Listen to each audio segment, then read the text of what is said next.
ಸ್ನೇಹಿತರೆ, ಅವರವರ ಊರು, ಜಿಲ್ಲೆ, ರಾಜ್ಯ, ದೇಶ ಎಂದರೆ ಯಾರಿಗೆ ತಾನೇ ಇಷ್ಟವಿಲ್ಲ? ಎಲ್ಲರೂ ಸಹ ಅವುಗಳನ್ನು ಪ್ರೀತಿಸುತ್ತಾರೆ. ಎಲ್ಲರೂ ಅಲ್ಲಿ ಇರುವುದಕ್ಕೆ ಹೆಮ್ಮೆ ಅಥವಾ ಗರ್ವವನ್ನು ಪಡುತ್ತಾರೆ. ನಮಸ್ತೆ ಕನ್ನಡ ಪ್ರೇಮಿಗಳೇ, ಇಂದಿನ ವಿಡಿಯೋದಲ್ಲಿ ನಾನು ನನ್ನ ಜಿಲ್ಲೆಯ ಬಗ್ಗೆ ಸಂಪೂರ್ಣವಾಗಿ ಮಾಹಿತಿ ನೀಡುತ್ತೇನೆ. ಸ್ನೇಹಿತರೆ, ಈ ವಿಡಿಯೋ ಕೇವಲ ಒಂದು ವಿಡಿಯೋವಲ್ಲ, ಇದು ನಮ್ಮ ಜಿಲ್ಲೆಯ ಬಗ್ಗೆ ಇರುವ ಹೆಮ್ಮೆಯ ವಿಷಯವಾಗಿದೆ. ಇದು ನಮ್ಮ ಮಣ್ಣಿನ ಬಗ್ಗೆ ಇರುವ ಹೆಮ್ಮೆಯ ಕಥೆಯಾಗಿದೆ. ನಾವು ಇಂದಿನ ವಿಡಿಯೋದಲ್ಲಿ ತಿಳಿದುಕೊಳ್ಳಲಿರುವ ಜಿಲ್ಲೆ ಯಾವುದೆಂದರೆ ಕೃಷ್ಣನ ನಾಡು ಎಂದೇ ಕರೆಯಲ್ಪಡುವ ಉಡುಪಿಯು ಹಲವಾರು ದೇವಸ್ಥಾನಗಳು, ಕಡಲ ತೀರಗಳು, ಇಲ್ಲಿನ ಆಹಾರ, ಸಂಸ್ಕೃತಿ, ಹಬ್ಬಗಳು, ಐತಿಹಾಸಿಕ ಪ್ರೇಕ್ಷಣೀಯ ಸ್ಥಳಗಳು, ಕೃಷಿ ಎಲ್ಲಾ ವಿಷಯಗಳು ಪ್ರಸಿದ್ಧವಾಗಿದ್ದು, ಉಡುಪಿಯು ಆಧ್ಯಾತ್ಮ, ಸಂಸ್ಕೃತಿ, ಶಿಕ್ಷಣ, ಆರೋಗ್ಯ ಮತ್ತು ಪರಂಪರೆಯ ಸಂಯೋಜನೆಯಾಗಿದೆ. ಅನೇಕ ಗುರುತುಗಳಿರುವ ನಮ್ಮ ಹೆಮ್ಮೆಯ ಜಿಲ್ಲೆ ಉಡುಪಿ ಜಿಲ್ಲೆಯ ಬಗ್ಗೆ ಸಂಪೂರ್ಣವಾಗಿ ತಿಳಿದುಕೊಳ್ಳೋಣವೇ? ಹಾಗಾದರೆ ಬನ್ನಿ ಸ್ನೇಹಿತರೆ, ವಿಡಿಯೋವನ್ನು ಆರಂಭಿಸೋಣ. ಉಡುಪಿ ಎಂದ ತಕ್ಷಣ ನಮಗೆ ಮೊದಲಿಗೆ ನೆನಪಿಗೆ ಬರುವುದು ಉಡುಪಿಯ ಶ್ರೀ ಕೃಷ್ಣ ಮಠ. ಈ ಕೃಷ್ಣ ಮಠದಿಂದಲೇ ಉಡುಪಿಯನ್ನು ಕೃಷ್ಣ ನಗರಿ ಎಂದು ಸಹ ಕರೆಯಲಾಗುತ್ತದೆ. ಉಡುಪಿ ಕೃಷ್ಣ ಮಠವು ಧಾರ್ಮಿಕ, ಸಾಂಸ್ಕೃತಿಕ ಹಾಗೂ ಶೈಕ್ಷಣಿಕ ಕೇಂದ್ರವಾಗಿ ಪ್ರಸಿದ್ಧಿಯಾಗಿದೆ. ಈ ಕೃಷ್ಣ ಮಠದ ಸ್ಥಾಪನೆಯ ಕೀರ್ತಿ ವೇದಾಂತಿಗಳಾದಂತಹ ದ್ವೈತ ಸಿದ್ಧಾಂತದ ಪ್ರತಿಪಾದಕರಾದಂತಹ ಮಧ್ವಾಚಾರ್ಯರಿಗೆ ಸಲ್ಲುತ್ತದೆ. ಆದ್ದರಿಂದ ಶ್ರೀಕೃಷ್ಣ ಮಠದ ಸ್ಥಾಪಕರು ಎಂದು ಮಧ್ವಾಚಾರ್ಯರನ್ನು ಹೇಳಲಾಗುತ್ತದೆ. ಇಲ್ಲಿ ಪ್ರಧಾನವಾಗಿ ಪೂಜಿಸಲ್ಪಡುವ ಶ್ರೀಕೃಷ್ಣನ ಮೂರ್ತಿಯು ದ್ವಾರಕೆಯಿಂದ ಉಡುಪಿಗೆ ತಂದವರು ಸಹ ಮಧ್ವಾಚಾರ್ಯರೇ. ಇನ್ನು ಈ ಉಡುಪಿ ಕೃಷ್ಣ ಮಠದಲ್ಲಿ ವಿಶೇಷವಾಗಿ ಗಮನ ಸೆಳೆಯುವುದು ಕನಕನ ಕಿಂಡಿ. ಬೇರೆ ದೇವಸ್ಥಾನಗಳಿಗೆ ಹೋಲಿಸಿದರೆ ಇಲ್ಲಿ ವಿಭಿನ್ನವಾಗಿ ದೇವರ ದರ್ಶನವನ್ನು ಪಡೆಯಬಹುದು. ಹೇಗೆಂದರೆ ಬೇರೆ ದೇವಾಲಯಗಳಲ್ಲಿ ದೇವಾಲಯದ ಒಳಗೆ ಪೂಜೆ ಸಲ್ಲಿಸುವಾಗ ದೇವರ ಮೂರ್ತಿಯ ಮುಂದಿನ ಭಾಗ ಕಾಣಿಸಿದರೆ, ಉಡುಪಿ ಕೃಷ್ಣ ಮಠದಲ್ಲಿ ಒಳಗಿನಿಂದ ನೋಡುವಾಗ ಶ್ರೀಕೃಷ್ಣನ ಹಿಂದಿನ ಭಾಗ ಮಾತ್ರ ತೋರುತ್ತದೆ. ನಾವು ಶ್ರೀಕೃಷ್ಣನ ದರ್ಶನವನ್ನು ಪಡೆಯಬೇಕೆಂದರೆ ಕನಕನ ಕಿಂಡಿಯ ಮುಖಾಂತರ ಪಡೆಯಬೇಕು. ಇದೇ ಇಲ್ಲಿನ ವಿಶೇಷತೆ. ಸ್ನೇಹಿತರೆ, ಈ ಕನಕನ ಕಿಂಡಿಯ ಕುರಿತು ಒಂದು ಐತಿಹಾಸಿಕ ಪ್ರಸಿದ್ಧ ಕಥೆ ಇದೆ. ಒಂದು ಕಾಲದಲ್ಲಿ ಉಡುಪಿಯಲ್ಲಿ ಶ್ರೀಕೃಷ್ಣನ ಆರಾಧನೆ ನಡೆಯುತ್ತಿರುವ ಸಂದರ್ಭದಲ್ಲಿ ಶ್ರೀಕೃಷ್ಣನ ಮೇಲೆ ಅಪಾರ ಭಕ್ತಿಯನ್ನು ಹೊಂದಿದ್ದಂತಹ ಕನಕ ಎಂಬುವ ಭಕ್ತ ಇರುತ್ತಾನೆ. ಆಗಿನ ಸಂದರ್ಭದಲ್ಲಿ ಜಾತಿ ವ್ಯವಸ್ಥೆಯಿಂದ ಕನಕನಿಗೆ ಅಥವಾ ಅವರ ಜಾತಿಯ ಜನರಿಗೆ ದೇವಾಲಯದ ಒಳಗೆ ಪ್ರವೇಶವಿರಲಿಲ್ಲ. ಕನಕನು ದೇವರನ್ನು ಕಾಣಲೆಂದು ಈಗ ಕನಕನ ಕಿಂಡಿ ಎಂದು ಪ್ರಸಿದ್ಧವಾಗಿರುವ ಕಿಂಡಿಯ ಮುಖಾಂತರ ದೇವರ ದರ್ಶನವನ್ನು ಪಡೆಯುತ್ತಿದ್ದನು. ದೇವರ ಹಿಂಭಾಗವನ್ನೇ ನೋಡುತ್ತಾ ಶ್ರೀಕೃಷ್ಣನ ಮುಂಭಾಗದ ದರ್ಶನ ಸಿಗದಿದ್ದರೂ ತನ್ನ ಭಕ್ತಿಯ ಮೂಲಕ ಆತನ ಮನಸ್ಸಿನಲ್ಲಿ ದೇವರ ಪ್ರತಿಮೆ ಸ್ಪಷ್ಟವಾಗಿ ಕಾಣಿಸುತ್ತಿತ್ತು. ಕಥೆಯ ಪ್ರಕಾರ ಕನಕನು ಸದಾ ಈ ಕಿಂಡಿಯ ಮೂಲಕವೇ ದೇವರ ಆರಾಧನೆಯನ್ನು ಮಾಡುತ್ತಿದ್ದನು ಹಾಗೂ ದೇವರ ದರ್ಶನವನ್ನು ಪಡೆದುಕೊಳ್ಳುತ್ತಿದ್ದನು. ಕಾಲಕ್ರಮೇಣದಲ್ಲಿ ದೇವರು ಭಕ್ತನಾದಂತಹ ಕನಕನ ಭಕ್ತಿ ಹಾಗೂ ಆರಾಧನೆಗೆ ಮೆಚ್ಚಿ ತನ್ನ ದಿಕ್ಕನ್ನು ಬದಲಿಸಿ ಕನಕನಿಗೆ ಮುಂಭಾಗದ ದರ್ಶನವನ್ನು ನೀಡುತ್ತಾನೆ. ಈ ರೀತಿಯಲ್ಲಿ ಸ್ನೇಹಿತರೆ, ಒಂದು ಸಣ್ಣ ಆಸೆ, ಶ್ರದ್ಧೆ, ನಿಜವಾದ ಭಕ್ತಿ ದೇವರನ್ನು ಒಲಿಸಿಕೊಳ್ಳಲು ಇರುವ ಮಾರ್ಗವೆಂದು ಶ್ರೀಕೃಷ್ಣ ಮಠದ ಕನಕನ ಕಿಂಡಿಯ ಮೂಲಕ ನಮಗೆ ಗೋಚರಿಸುತ್ತದೆ. ಸ್ನೇಹಿತರೆ, ಈ ಘಟನೆಯ ನಂತರವೇ ಶ್ರೀಕೃಷ್ಣನನ್ನು ಒಲಿಸಿಕೊಂಡಂತಹ ಕನಕನು ಹರಿದಾಸ ಕೀರ್ತನೆಗಾರ ಹಾಗೂ ಕವಿಯಾಗಿ ಕನಕದಾಸರಾಗುತ್ತಾರೆ. ಸ್ನೇಹಿತರೆ, ಈ ಉಡುಪಿ ಕೃಷ್ಣ ಮಠದ ಕಾರ್ಯವನ್ನು ನಿರ್ವಹಿಸಲು ಹಾಗೂ ದ್ವೈತ ಸಿದ್ಧಾಂತದ ತತ್ವವನ್ನು ಪೋಷಿಸಲು ಮಧ್ವಾಚಾರ್ಯರು ಇಲ್ಲಿಯೇ 8 ಮಠಗಳನ್ನು ಅಂದರೆ ಅಷ್ಟಮಠಗಳನ್ನು ಸ್ಥಾಪಿಸಿದ್ದಾರೆ. ಅಷ್ಟಮಠಗಳು ಕೃಷ್ಣ ಮಠಕ್ಕೆ ಸಮೀಪವಾಗಿಯೇ ಇವೆ. ಅಷ್ಟಮಠಗಳ ಹೆಸರುಗಳು ಇಂತಿವೆ: ಸಾರಸ್ವತಿ ಮಠ, ಶಿರೂರು ಅಥವಾ ಸೀತಾ ಮಠ, ಕಳಿಯೂರು ಮಠ, ಪೇಜಾವರ ಮಠ, ಪುತ್ತಿಗೆ ಮಠ, ಪಲಿಮಾರು ಮಠ, ಅದಮಾರು ಮಠ, ಕೃಷ್ಣಾಪುರ ಮಠ. ಇವುಗಳು ಅಷ್ಟಮಠಗಳು. ಈ ಅಷ್ಟಮಠಗಳ ನಡುವೆ 2 ವರ್ಷಕ್ಕೆ ಒಮ್ಮೆ ಶ್ರೀ ಕೃಷ್ಣ ಮಠದ ಆಡಳಿತ ಈ ಅಷ್ಟಮಠಗಳ ನಡುವೆ ಬದಲಾಗುತ್ತಿರುತ್ತದೆ. ಇದಕ್ಕೆ ಉಡುಪಿ ಪರ್ಯಾಯ ಎಂದು ಹೇಳಲಾಗುತ್ತದೆ. ಇದು ಸಮಾನತೆ ಮತ್ತು ನಿರಂತರ ಪೂಜೆಯನ್ನು ಖಾತರಿಪಡಿಸುತ್ತದೆ. ಈ ರೀತಿಯಲ್ಲಿ ಇಲ್ಲಿನ ಅಷ್ಟಮಠಗಳು ಉಡುಪಿಯನ್ನು ಪ್ರಮುಖ ಯಾತ್ರಾ ಸ್ಥಳವನ್ನಾಗಿಸುತ್ತದೆ. ಸ್ನೇಹಿತರೆ, ಉಡುಪಿ ಶ್ರೀ ಕೃಷ್ಣ ಮಠ ಹಾಗೂ ಅಷ್ಟಮಠಗಳ ಬಗ್ಗೆ ತಿಳಿದುಕೊಂಡಿರಿ. ಇನ್ನು ಸ್ನೇಹಿತರೆ, ಉಡುಪಿ ಜಿಲ್ಲೆಯು ಕನ್ನಡ ನಾಡಿನ ಶೈಕ್ಷಣಿಕವಾಗಿ ಅಭಿವೃದ್ಧಿ ಹೊಂದಿದ ಜಿಲ್ಲೆಗಳಲ್ಲಿ ಬೆಂಗಳೂರು ಹಾಗೂ ಮಂಗಳೂರಿನ ನಂತರದ ಸ್ಥಾನದಲ್ಲಿ ಬರುತ್ತದೆ. ಆದ್ದರಿಂದ ಉಡುಪಿಯನ್ನು ಕನ್ನಡ ನಾಡಿನ ಟಾಪ್ 5 ಶೈಕ್ಷಣಿಕ ಜಿಲ್ಲೆಗಳಲ್ಲಿ ಒಂದಾಗಿ ಪರಿಗಣಿಸಲಾಗಿದೆ. ಪ್ರಾಥಮಿಕ ಹಾಗೂ ದ್ವಿತೀಯಕ ಶಿಕ್ಷಣ ವ್ಯವಸ್ಥೆಗಳಿಗಾಗಿ ಸೇಂಟ್ ಮೇರಿ, ಕಸ್ತೂರ್ಬಾ, ಕೆನರಾ, ಶಾರದಾ ಈ ರೀತಿಯ ಹಲವಾರು ಪ್ರಮುಖ ಶಾಲೆಗಳು ಶೈಕ್ಷಣಿಕವಾಗಿ ಮುಂಚೂಣಿಯಲ್ಲಿವೆ. ಇಲ್ಲಿನ ಶಾಲೆಗಳು CBSE, ICSE ಹಾಗೂ ಕರ್ನಾಟಕ ರಾಜ್ಯ ಮಂಡಳಿಯ ಪಠ್ಯಕ್ರಮಗಳನ್ನು ಅನುಸರಿಸುತ್ತವೆ. ಆದ್ದರಿಂದ ವಿವಿಧ ಶಿಕ್ಷಣದ ಆಯ್ಕೆಗಳು ಲಭಿಸುತ್ತವೆ. ಉನ್ನತ ಶಿಕ್ಷಣಕ್ಕಾಗಿಯೇ ಹೆಸರುವಾಸಿಯಾಗಿರುವ ಮಣಿಪಾಲ್ ವಿಶ್ವವಿದ್ಯಾಲಯ ಹಾಗೂ ನಿಟ್ಟೆ ವಿಶ್ವವಿದ್ಯಾಲಯ. ಉನ್ನತ ಶಿಕ್ಷಣಗಳಿಗಾಗಿಯೇ ಹೆಸರುವಾಸಿಯಾಗಿರುವ Manipal academy of higher education ಮಾಹೆಯು ವೈದ್ಯಕೀಯ, ದಂತವೈದ್ಯಕೀಯ, engineering, pharmacy, management, allied health science ಈ ಎಲ್ಲಾ ವಿಷಯಗಳಿಗೆ ಉನ್ನತ ಶಿಕ್ಷಣವನ್ನು ನೀಡುವುದರ ಮೂಲಕ ದೇಶದಲ್ಲಿಯೇ ಪ್ರತಿಷ್ಠಿತ ವಿಶ್ವವಿದ್ಯಾಲಯಗಳ ಪಟ್ಟಿಯಲ್ಲಿ ಇದೆ. ಕರ್ನಾಟಕದಲ್ಲಿ ನೂತನ ವಿಶ್ವವಿದ್ಯಾಲಯ ಇಂಟರ್ ನ್ಯಾಷನಲ್ ಕೋರ್ಸುಗಳಿಗೆ ಪ್ರಸಿದ್ಧವಾಗಿರುವ ಶ್ರೀನಿವಾಸ್ ಯೂನಿವರ್ಸಿಟಿ ಇರುವುದು ಸಹ ಉಡುಪಿ ಜಿಲ್ಲೆಯ ಮುಖ್ಯ ಪ್ರದೇಶದಲ್ಲಿ. ಇದು ಉಡುಪಿ ಹಾಗೂ ಮಂಗಳೂರಿನ ಗಡಿಯಲ್ಲಿ ಇದೆ. ಇನ್ನು ಉಡುಪಿ ಜಿಲ್ಲೆಯಲ್ಲಿಯೇ ಇರುವ ಇನ್ನೊಂದು ಪ್ರಸಿದ್ಧ ವಿಶ್ವವಿದ್ಯಾಲಯ ನಿಟ್ಟೆ ಯೂನಿವರ್ಸಿಟಿ. ಇದರ ಪ್ರಮುಖ ಕಚೇರಿ ಕಾರ್ಕಳ ತಾಲೂಕಿನ ನಿಟ್ಟೆಯಲ್ಲಿ ಇದೆ. ಕರ್ನಾಟಕದ ಪ್ರಮುಖ ನಗರಗಳಲ್ಲಿ ನಿಟ್ಟೆ ಯೂನಿವರ್ಸಿಟಿಯ ಹಲವಾರು ಶಾಖೆಗಳಿದೆ. ಇದು ಆರೋಗ್ಯ ಮತ್ತು ವೈದ್ಯಕೀಯ ಕ್ಷೇತ್ರದಲ್ಲಿ ಹೆಸರುವಾಸಿಯಾಗಿರುವ ವಿಶ್ವವಿದ್ಯಾಲಯವಾಗಿದೆ. ಇನ್ನು ಇವುಗಳನ್ನು ಹೊರತುಪಡಿಸಿ ಇಂಜಿನಿಯರಿಂಗ್ ಅಲ್ಲಿ ಪ್ರಸಿದ್ಧವಾಗಿರುವ MIT, Manipal institute of technology, ಶೇಮಾ, Kasturba medical college, saint Aloysius college ಪ್ರಸಿದ್ಧವಾಗಿರುವ ಶೈಕ್ಷಣಿಕ ಕೇಂದ್ರಗಳಾಗಿವೆ.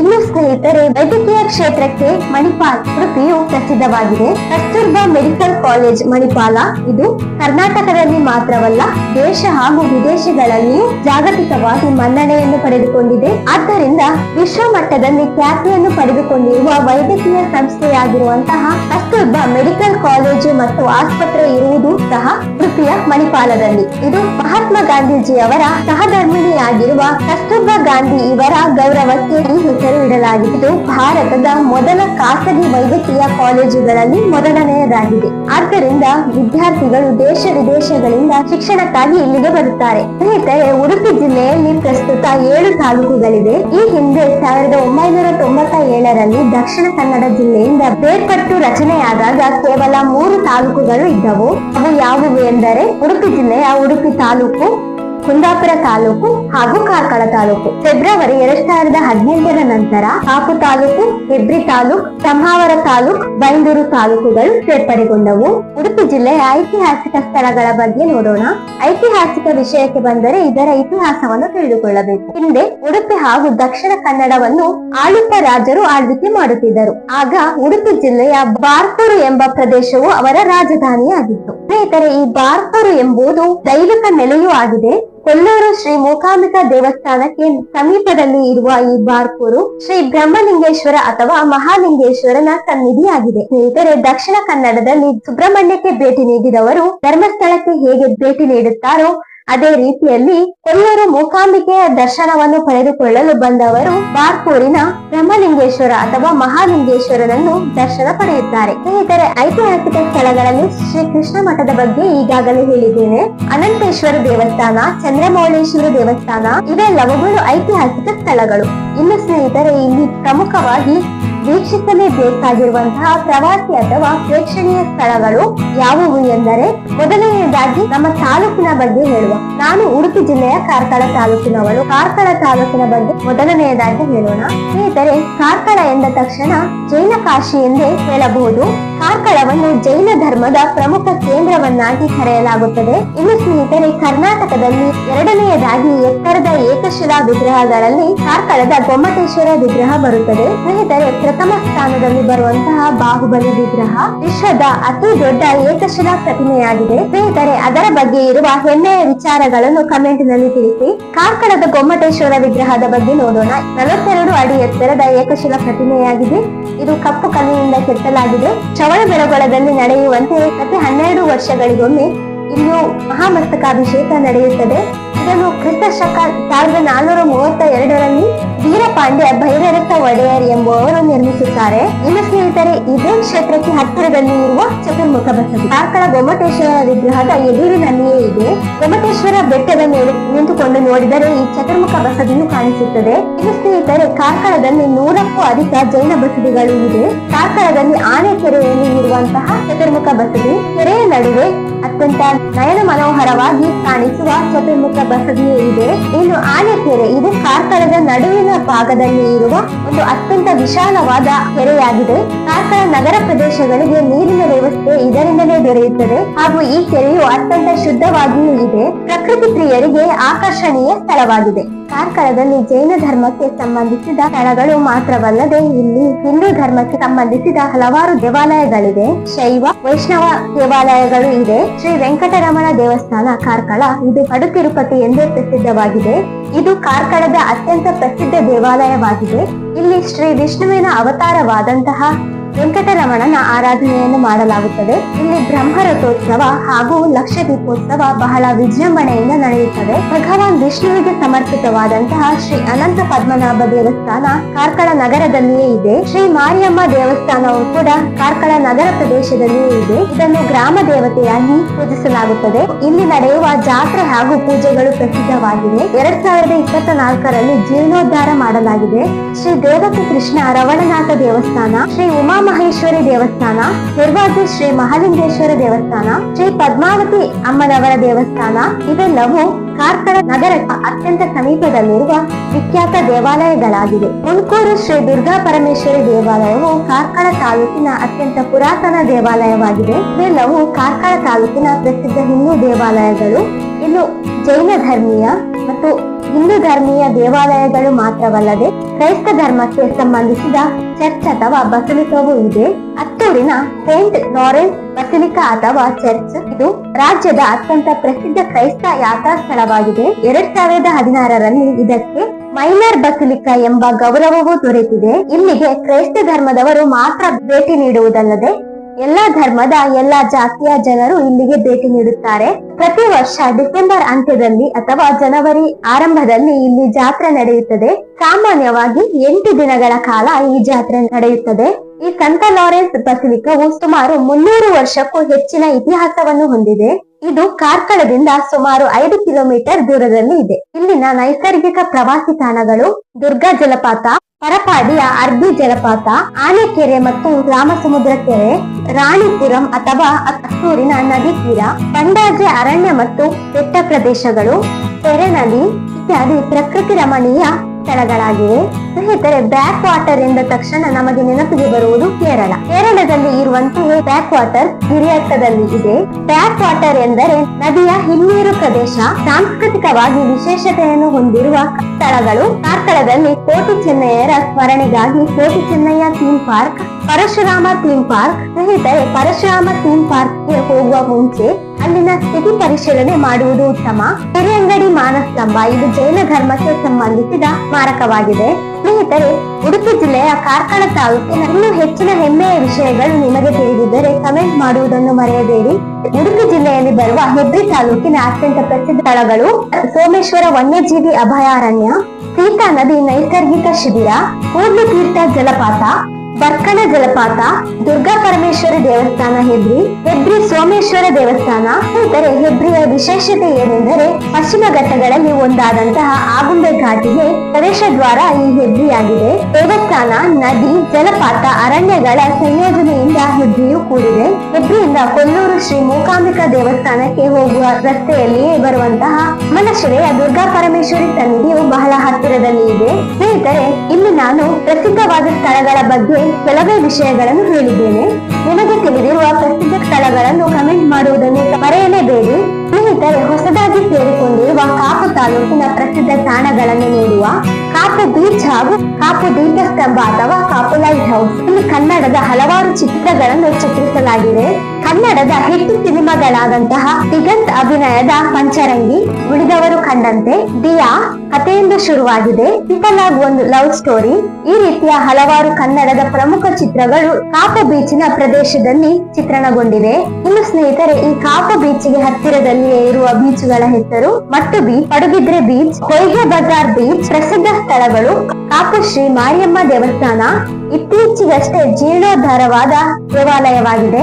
ಕಾಪು ಶ್ರೀ ವೆಂಕಟೇಶ್ವರ ದೇವಸ್ಥಾನ, ಶಾಂಭವಿ ನದಿ ತೀರದ ಪ್ರದೇಶಗಳು, ಕರ್ಪೂರಗಿರಿ ಅಥವಾ ಕೊಳ್ಕೋಡ ಬೀಚ್. ಈ ರೀತಿಯಲ್ಲಿ ಸ್ನೇಹಿತರೆ, ಉಡುಪಿ ಜಿಲ್ಲೆಯ ಕಾಪು ತಾಲೂಕು ಕರಾವಳಿ ತೀರ ಪ್ರದೇಶವಾಗಿದ್ದು ಪ್ರಕೃತಿ ರಮಣೀಯವಾಗಿ ಕೂಡಿದೆ. ಸ್ನೇಹಿತರೆ, ಇನ್ನು ಕುಂದಾಪುರ ತಾಲೂಕಿನ ಪ್ರಸಿದ್ಧ ತಾಣಗಳ ಬಗ್ಗೆ ತಿಳಿದುಕೊಳ್ಳೋಣ. ಕುಂದಾಪುರ ಬೀಚ್ ಅಥವಾ ಕುಂದಾಪುರ ಕಡಲ ತೀರ. ಕೋಡಿಬೆಂಗ್ರೆ ಬೀಚ್, ಮರವಂತೆ ಬೀಚ್. ಸ್ನೇಹಿತರೆ, ಈ ಮರವಂತೆ ಬೀಚ್ ನ ಬಗ್ಗೆ ನಿಮಗೆಲ್ಲ ತಿಳಿದಿರಬಹುದು. ಇದು NH-66 ಹೆದ್ದಾರಿಯಲ್ಲಿ ಒಂದು ಬದಿಯಲ್ಲಿ ಸಮುದ್ರ, ಇನ್ನೊಂದು ಬದಿಯಲ್ಲಿ ಸೌಪರ್ಣಿಕಾ ನದಿಯ ತಾಣವಾಗಿದೆ. ಈ ರೀತಿಯ ಸ್ಥಳಗಳು ಭಾರತದಲ್ಲಿ ಅತ್ಯಂತ ವಿರಳವಾಗಿ ಕಾಣಿಸಿಕೊಂಡಿವೆ. ಕೋಡಿ ಬೀಚ್, ಲೈಟ್ ಹೌಸ್, ಬೈಲ್ಕೋನ್ ನದಿ, ಬೇಡ ಬೀಚ್ ಅಥವಾ ಸೋಮೇಶ್ವರ ಬೀಚ್ ಇವೆಲ್ಲವುಗಳು ಕುಂದಾಪುರ ತಾಲೂಕಿನ ಪ್ರಸಿದ್ಧ ಪ್ರೇಕ್ಷಣೀಯ ಸ್ಥಳಗಳಾಗಿವೆ. ಉಡುಪಿ ಜಿಲ್ಲೆಯ ಬೈಂದೂರು ತಾಲೂಕಿನ ಪ್ರೇಕ್ಷಣೀಯ ಸ್ಥಳಗಳ ಬಗ್ಗೆ ನೋಡೋಣ. ಭಟ್ಕಳದ ಮುರುಡೇಶ್ವರದ ಮಹಾಲಿಂಗೇಶ್ವರನ ಸನ್ನಿಧಿಗೆ ಸ್ಥಿರವಾಗಿದೆ. ಬೈಂದೂರು ಬೀಚ್, ಒತ್ತಿಮೆಣೆ ಬೀಚ್, ಕ್ಷಿತಿಜ ನಿಸರ್ಗಧಾಮ, ಕೂಸಳ್ಳಿ ಜಲಪಾತ, ಕೊಲ್ಲೂರು ಶ್ರೀ ಮೂಕಾಂಬಿಕಾ ದೇವಾಲಯ ಇವೆಲ್ಲವುಗಳು ಬೈಂದೂರು ತಾಲೂಕಿನ ಪ್ರಸಿದ್ಧ ಸ್ಥಾನಗಳಾಗಿವೆ. ಬ್ರಹ್ಮಾವರ ತಾಲೂಕಿನ ಪ್ರಸಿದ್ಧ ಸ್ಥಳಗಳನ್ನು ತಿಳಿದುಕೊಳ್ಳೋಣ. ಬ್ರಹ್ಮಾವರ ಬೀಚ್, ಮಾರ್ಕಂಡೇಶ್ವರ ದೇವಸ್ಥಾನ, ಕರ್ಪಾಟ್ಕರ್ ಮಠಗಳು, ಚುಕ್ಕುಪ್ಪು ಬೆಟ್ಟ ಇದು ಟ್ರೆಕ್ಕಿಂಗ್ಗೆ ಸೂಕ್ತವಾದ ಪ್ರದೇಶವಾಗಿದೆ. ಅಶೋಕ ಸಾಗರ ತೀರ, ಉಮಾ ಬೀಚ್, ಮಾರ್ಕಂಡ್ ಬೀಚ್ ಇವೆಲ್ಲವುಗಳು ಬ್ರಹ್ಮಾವರ ತಾಲೂಕಿನ ಪ್ರಸಿದ್ಧ ತಾಣಗಳಾಗಿವೆ. ಸ್ನೇಹಿತರೆ, ಇನ್ನು ಉಡುಪಿ ಜಿಲ್ಲೆಯಲ್ಲಿ ಕಂಡು ಬರುವಂತಹ ಸೇಂಟ್ ಮೇರಿಸ್ ದ್ವೀಪ, ಮಲ್ಪೆ ಕಡಲ ತೀರದ ಬಳಿ ಇರುವ ಈ ದ್ವೀಪವು 7 ಸಣ್ಣ ದ್ವೀಪಗಳ ಗುಂಪು ಆಗಿದೆ. ಈ ದ್ವೀಪಗಳು ಅದ್ಭುತ ಕ್ರಿಸ್ಟಲ್ ಶಿಲಾರಚನೆಯಾಗಿದೆ. ಅಂದರೆ ಹೆಕ್ಸಾಗೋನಲ್ ಬಸಾಲ್ಟ್ ರಾಕ್ ಫಾರ್ಮೇಶನ್ ಕಾರಣದಿಂದ ಇದು ಪ್ರಸಿದ್ಧವಾಗಿದೆ. ಇದು ಪ್ರಕೃತಿದತ್ತವಾಗಿ ರಚಿತವಾಗಿದ್ದು ಅಪರೂಪದ ಕಲ್ಲಿನ ರಚನೆಗಳು, ಸೊಗಸಾದ ನೈಸರ್ಗಿಕ ಸೌಂದರ್ಯದೊಂದಿಗೆ ಪ್ರವಾಸಿಗರನ್ನು ಆಕರ್ಷಿಸುತ್ತವೆ. ಈ ಸ್ಥಳವು ಭಾರತ ಸರ್ಕಾರದ ನ್ಯಾಷನಲ್ ಜಿಯೋಲಾಜಿಕಲ್ ಮಾನ್ಯುಮೆಂಟ್ ಅಂದರೆ ರಾಷ್ಟ್ರೀಯ ಭೂವಿಜ್ಞಾನಗಳ ಸ್ಮಾರಕಗಳ ಪಟ್ಟಿಗೆ ಸೇರಿಸಲಾಗಿದೆ. ಇನ್ನು ಇಲ್ಲಿ ಉಡುಪಿಯಲ್ಲಿ ಪ್ರಸಿದ್ಧವಾಗಿರುವ ಡೆಲ್ಟಾ ಪಾಯಿಂಟ್. ಡೆಲ್ಟಾ ಪಾಯಿಂಟ್ ಎಂದರೆ ಇದು ಸಾಗರ ಮತ್ತು ನದಿಯ ಸಿಂಧಿ ಬಿಂದು, ಅಂದರೆ ನದಿ ಮತ್ತು ಅರಬ್ಬಿ ಸಮುದ್ರ ಏಕಕಾಲದಲ್ಲಿ ಸೇರುವ ಜಾಗ. ಇದು ಪಂಚಗಂಗಾ ನದಿಗಳ ಸಂಗಮ, ಅಂದರೆ 5 ನದಿಗಳು ಸಮುದ್ರಕ್ಕೆ ಸೇರುವ ಸ್ಥಳ. ಇದಕ್ಕೆ ಡೆಲ್ಟಾ ಪಾಯಿಂಟ್ ಎಂದು ಹೇಳಲಾಗುತ್ತದೆ. ಆ 5 ನದಿಗಳು ಯಾವುವು ಎಂದರೆ ಸೌಪರ್ಣಿಕಾ ನದಿ, ವರಾಹಿ ನದಿ, ಕೇದಕ ನದಿ, ಚಕ್ರ ನದಿ ಮತ್ತು ಕುಬ್ಜ ನದಿ. ಈ ರೀತಿಯಲ್ಲಿ 5 ನದಿಗಳು ಸೇರಿ ಪಂಚಗಂಗಾವಳಿಗಳಾಗಿ ಡೆಲ್ಟಾ ಪಾಯಿಂಟ್ ನಲ್ಲಿ ಸಮುದ್ರವನ್ನು ಸೇರುತ್ತವೆ. ನದಿ ಸಮುದ್ರ ಸಂಧಿ ದೃಶ್ಯವು ಬಹಳ ಸುಂದರವಾಗಿದ್ದು ಪ್ರವಾಸಿಗರನ್ನು ಆಕರ್ಷಿಸುತ್ತವೆ. ನದಿಗಳು ಸೇರಿ ಹರಿಯುವುದರಿಂದ ಈ ಪ್ರದೇಶದಲ್ಲಿ ಮ್ಯಾಂಗ್ರೋವ್ ಕಾಡುಗಳು ಹಾಗೂ ಸುಂದರ ಹಿನ್ನದಿ ವೀಕ್ಷಣಾ ಸ್ಥಳಗಳಿವೆ. ಉಡುಪಿ ಜಿಲ್ಲೆಯಲ್ಲಿ ಬರುವಂತಹ ಹ್ಯಾಂಗಿಂಗ್ ಬ್ರಿಡ್ಜ್ ಅಥವಾ ತೂಗು ಸೇತುವೆಗಳು: ಕೆಮ್ಮಣ್ಣು ತೂಗು ಸೇತುವೆ, Karmali hanging bridge, Maravanthe hanging bridge, Hebbutti ಅಥವಾ ಹತ್ತೂರು ಹ್ಯಾಂಗಿಂಗ್ ಬ್ರಿಡ್ಜ್. ಇನ್ನು ಸ್ನೇಹಿತರೆ, ಉಡುಪಿಯ ಆಹಾರದ ಬಗ್ಗೆ ಹೇಳಬೇಕೆಂದರೆ ಉಡುಪಿಯ ಆಹಾರವು ವಿಶ್ವವಿಖ್ಯಾತಿಯಾಗಿದೆ. ಉಡುಪಿ ಹೋಟೆಲ್ ಸಹ ಜಗತ್ ಪ್ರಸಿದ್ಧವಾಗಿದೆ. ಉಡುಪಿಯಲ್ಲಿ ತಯಾರಿಸಲಾಗುವ ಆಹಾರಗಳನ್ನು ವಿಶ್ವದೆಲ್ಲೆಡೆ ಬಳಸುತ್ತಾರೆ. ಇಲ್ಲಿ ಉಡುಪಿಯಲ್ಲಿಯೇ ಆರಂಭಗೊಂಡಂತಹ ರೈಸ್, ಸಾಂಬಾರು, ಚಟ್ನಿ ಇವೆಲ್ಲವುಗಳು ಅಂತಾರಾಷ್ಟ್ರೀಯ ಹೋಟೆಲ್ಗಳಲ್ಲಿ ಮೆನುವಿನಲ್ಲಿ ಇದ್ದೇ ಇರುತ್ತವೆ. ಇದರ ಜೊತೆಗೆ ಉಪ್ಪಿಟ್ಟು ಹಾಗೂ ಇಡ್ಲಿ, ವಡೆ ಎಲ್ಲವೂ ಜನಪ್ರಿಯವಾಗಿದೆ.